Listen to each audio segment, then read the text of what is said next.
It was 2 or 3 o'clock in the morning, and I was utterly alone on northbound 95 in northern Maine at the Lincoln exit. It was a very, very hot night.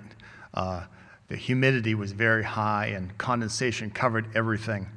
And I was beneath the streetlight for the on-ramp, all alone. I knew no cars were coming, and I also knew that I didn't dare to close my eyes in case one did. Bugs were a massive cloud underneath the streetlight, and bats swooped through back and forth. After a while, I became aware that I wasn't alone. I heard the little whimpers and whines, the click of a claw on tar, a rustle in leaves, and I knew that coyotes had come close.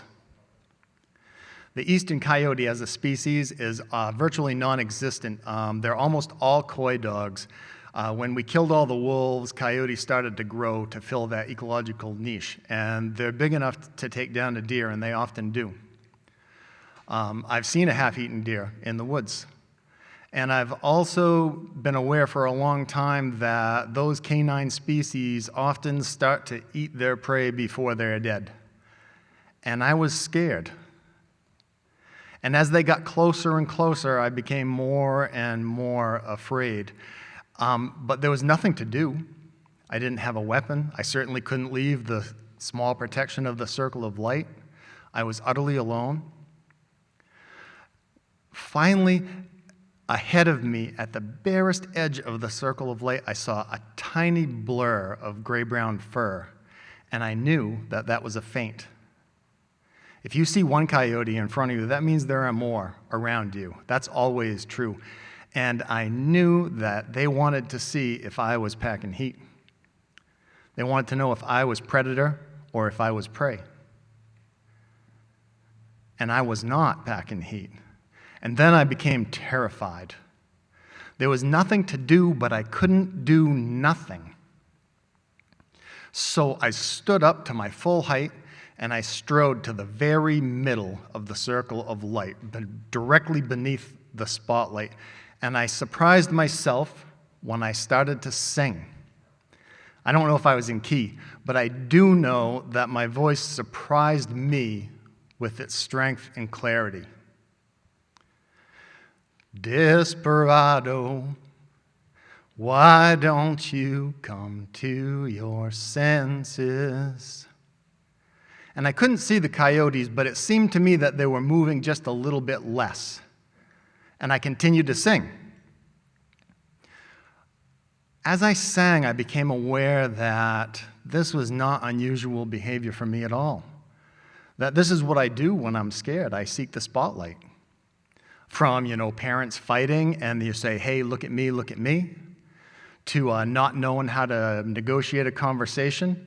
When I'm scared, I get on stage, and a lot of people say, oh, Dave, you're so brave for telling your stories or whatever, and honestly, this is the comfy spot for me. This doesn't take any bravery. Sitting and listening takes bravery. And I was terrified, and so I did the only thing I could do, which was seek the center of the stage, and I sang my heart out to the coyotes. In my imagination, it seemed like they sat down and listened. I don't know if it's true. And finally, I got to near the end. It may be raining, but there's a rainbow above you. You better let somebody love you.